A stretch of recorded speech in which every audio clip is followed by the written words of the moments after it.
Des numéros de funambules vertigineux, des dresseurs de prédateurs intrépides, des clowns hilarants. Si vous voulez voir de vos propres yeux de quelle prouesse acrobatique l'être humain est capable, vous devez absolument faire un tour au cirque. Si les numéros de cirque d'aujourd'hui sont toujours soumis à un certain degré d'évolution sociale, et si de plus en plus de showmen s'abstiennent d'inclure des animaux sauvages dans leur programme, les choses étaient complètement différentes dans le passé.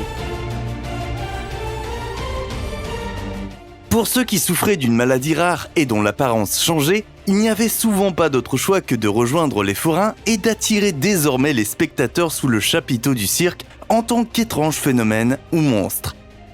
Nous allons maintenant vous montrer quelles sont les 10 personnes qui étaient considérées comme les plus grands monstres du cirque de notre planète il y a de nombreuses années. Avant de commencer, n'oubliez pas d'appuyer sur le bouton j'aime et d'activer la cloche de notification pour recevoir d'autres vidéos. Et restez jusqu'à la fin pour découvrir l'une des personnes les plus étranges et les plus incroyables à avoir rejoint le cirque. Charles Stratton. Lorsque Charles Stratton est né dans le Connecticut le 4 janvier 1838, rien n'indiquait au départ que le bébé était différent des autres enfants. En fait, Charles est né extrêmement fort et s'est développé parfaitement normalement pendant les premiers mois de sa vie. Mais tout à coup, la croissance du garçon a commencé à stagner. Alors que le petit enfant n'avait que 4 ans, il a été découvert par P.T. Barnum et intégré à son numéro de cirque. Dès lors, Charles, qui mesure 102 cm, apparaît sous le nom du général Tom Thumb, chantant, dansant et imitant des personnalités. Le reste de la vie du showman devrait réserver quelques surprises à Charles. Lors de ses tournées en Europe, l'acteur a même appris à connaître de nombreux membres d'importantes familles nobles. Plus tard, en 1863, Charles Stratton épouse Lavinia Warren, qui est également de petite taille. Le magnifique mariage des deux époux, auquel assistent environ 2000 invités, fait sensation auprès du reste de la population. Même le président américain de l'époque, Abraham Lincoln, offre quelques cadeaux aux jeunes mariés. Cependant, grâce à sa célébrité, le général Tom Pouce avait également fait quelques fortunes. Il pouvait facilement se permettre d'entretenir quelques chevaux et même son propre yacht. Charles Stratton est mort d'une attaque cérébrale en 1883. Myrtle Corbin. Grâce à une mutation génétique rare, Myrtle Corbin est née avec 4 jambes. En plus de la paire de jambes conventionnelles, l'américaine, née en 1868, avait également une autre paire intérieure, plus courte, sur laquelle elle ne pouvait pas marcher. Ce qui a conduit à cette déformation physique est incertain. Bien que les parents de Myrtle se ressemblent de façon frappante, ils ont déclaré aux médecins qu'ils n'étaient pas apparentés, ce qui exclut officiellement un cas d'inceste. Dès l'âge de 13 ans, la jeune Myrtle se produit dans un cirque sous le nom de la fille à 4 pattes du Texas. Elle attire bientôt tant de spectateurs que d'autres forains commencent également à présenter des femmes à 4 pattes, même si les membres supplémentaires ne sont souvent que des contrefaçons éhontées. À l'âge de 19 ans, Myrtle a épousé James Bicknell, avec qui elle a eu 4 filles et un fils. Lors de la première grossesse, on a découvert que la femme à 4 pattes avait non seulement 2 organes sexuels externes, mais aussi 2 utérus. Isaac Sprague. En raison de son apparence extrêmement maigre, Isaac Sprague a toujours été présenté au cirque comme le squelette vivant. Pourtant, jusqu'à l'âge de 12 ans, ce garçon originaire du Massachusetts avait une carrure parfaitement normale pour son âge. Cependant, après une baignade, Isaac a commencé à se sentir mal et a inexplicablement perdu du poids. Rétrospectivement, on pense qu'Isaac souffrait d'une atrophie musculaire progressive. L'immense perte de poids qui survient dans le cadre de ce tableau clinique devrait accompagner l'Américain jusqu'à la fin de sa vie. Comme dans le cas de Charles Stratton, c'est le pionnier du cirque P.T. Barnum qui a eu connaissance d'Isaac Sprague et l'a inclus dans son spectacle. À l'âge de 44 ans, Isaac mesurait 1,68 m et ne pesait que 19,5 kg. Il est mort dans la pauvreté le 5 juin 1887 à Chicago. Ella Harper. En raison d'une malformation physique rare, Ella Harper était capable de plier ses genoux vers l'arrière et de marcher à 4 pattes. Comme elle était extrêmement inhabituelle et que de nombreuses personnes affirmaient qu'elle ressemblait à un animal, elle est entrée dans l'histoire du cirque sous le nom de la fille chameau.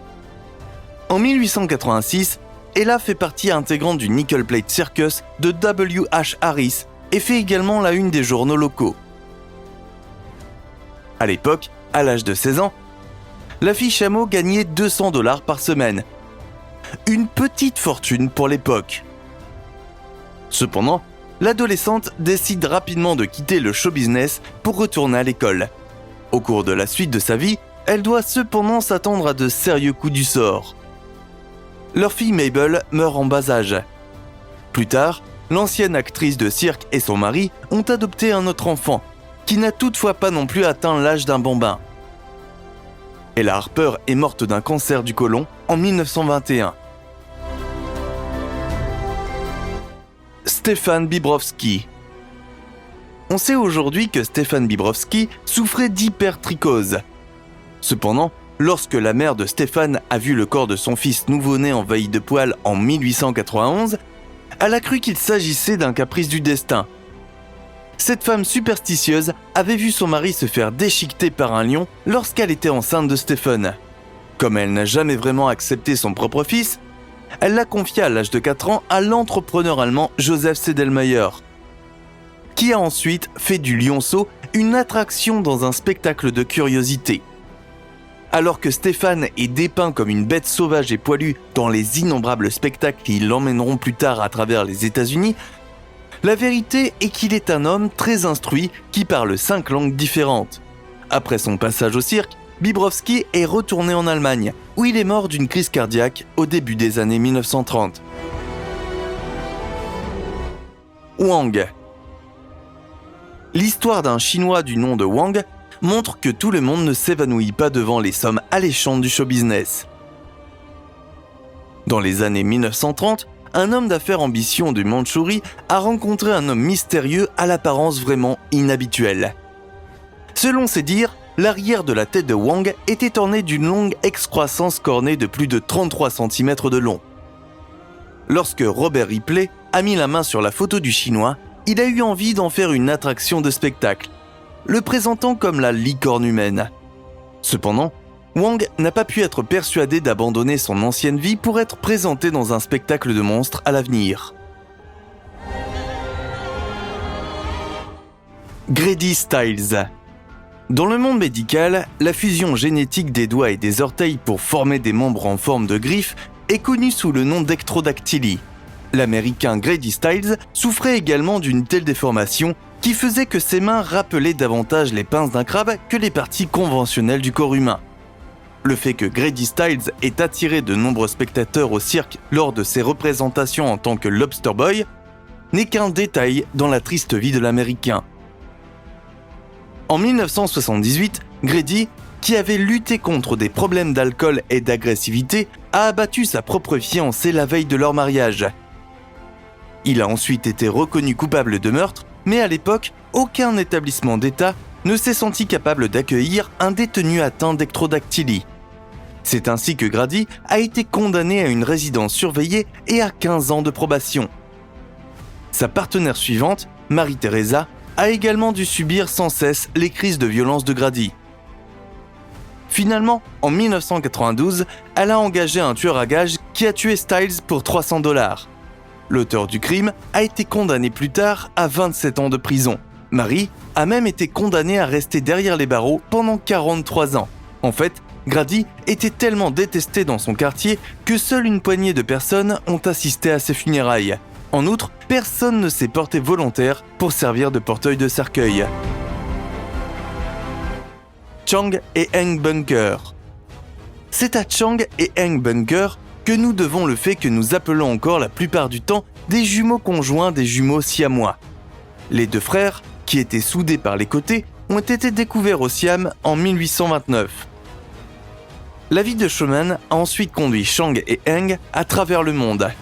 Plus tard, ils sont devenus citoyens américains et ont pris le nom de Bunker.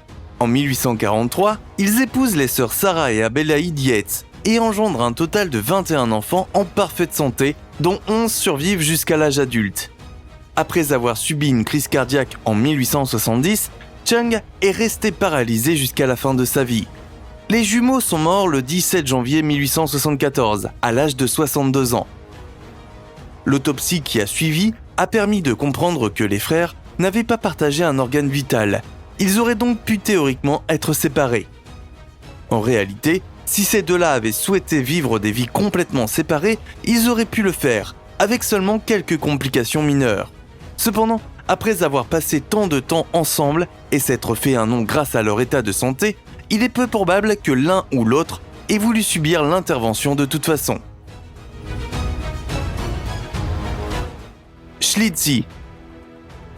Le cas émouvant de l'artiste handicapé mental, cyniquement baptisé Schlitzie, montre que les animateurs de cirque n'avaient vraiment peur de rien dans les années passées. C'est surtout la tête mal formée du jeune homme qui a attiré de nombreux spectateurs et lui a valu le surnom inhumain de The Pinhead. Les origines de l'acteur et les causes de sa difformité sont largement inconnues. Ce qui est certain, c'est qu'il est né à New York au début du XXe siècle et qu'il est apparu pour la première fois au milieu des années 20 dans le freak show de P.T. Barnum. Selon la légende, le showman était l'enfant d'une famille éminente qui a vendu son fils à un cirque itinérant peu après sa naissance en raison de ses malformations. On suppose généralement que l'Américain est resté toute sa vie au niveau intellectuel d'un enfant de 3 ans.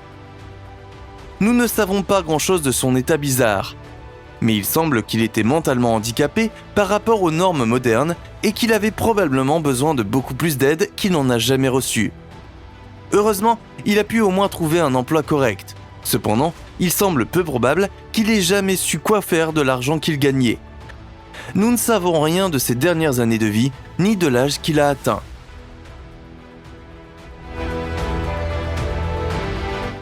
Le prince Randian. Le prince Randian était né sans membre. Il était également connu dans le monde des attractions sous le nom de torse vivant ou de ver humain. Comme c'est souvent le cas, c'est P.T. Barnum qui a attiré l'attention du garçon originaire de Guyane britannique et l'a présenté comme une sensation de carnaval pendant 45 ans. Randian a également joué dans le film Freaks de 1932, où il s'est produit aux côtés d'autres véritables artistes de cirque, rampant sur le sol ou allumant une cigarette rien qu'avec la bouche. En dehors du chapiteau, Randian était considéré comme un homme extrêmement intelligent qui parlait 4 langues. À l'âge de 63 ans, le forain s'effondre soudainement après une représentation et meurt. Même si beaucoup de ces artistes n'avaient probablement aucun moyen de vivre en dehors du cirque, il faut reconnaître à P.T. Barnum le mérite d'avoir permis à ces gens de gagner de l'argent. Bien que ses véritables intentions aient été fortement remises en question au fil des ans et que l'histoire de son soi-disant freak show ait été glorifiée dans des films récents, cet homme a clairement fait du mieux qu'il pouvait pour ces personnes, car il les payait souvent très grassement. De nos jours, nous cherchons souvent à ridiculiser les gens pour les choses qu'ils ont faites il y a de nombreuses années. Dans le cas de P.T. Barnum, beaucoup de gens pensent que cet homme a simplement profité du malheur d'autres personnes. Cependant, ce n'est qu'une partie de l'histoire. Oui, Barnum a certainement exploité les difformités de ces pauvres gens, mais sans lui, beaucoup de ces personnes se seraient probablement retrouvées sans abri, ou pire. S'il est facile de blâmer quelqu'un pour l'apparence extérieure qu'il a tendance à donner, nous devons également prendre du recul et lui accorder du crédit pour le bien qu'il a répandu, aussi petit soit-il. P.T. Barnum a contribué à rendre le sourire à des millions de personnes dans le monde et a donné à de nombreux soi-disant monstres une chance de vivre une vie riche, tout bien considérée. En fin de compte, on peut supposer que beaucoup de ces personnes ont été honorées de se produire dans le cirque de Barnum, ce qui leur a permis de trouver un moyen de subvenir aux besoins de leur famille et de répandre le bonheur à tous ceux qui voulaient assister à un spectacle. Très bien les amis, à votre tour. Que pensez-vous des personnages présentés comme des monstres du cirque ? Nous attendons vos commentaires avec impatience. N'oubliez pas de vous abonner et de cliquer sur la cloche pour rester à jour à partir de maintenant. Merci de nous avoir suivis. Passez une bonne soirée et à la prochaine.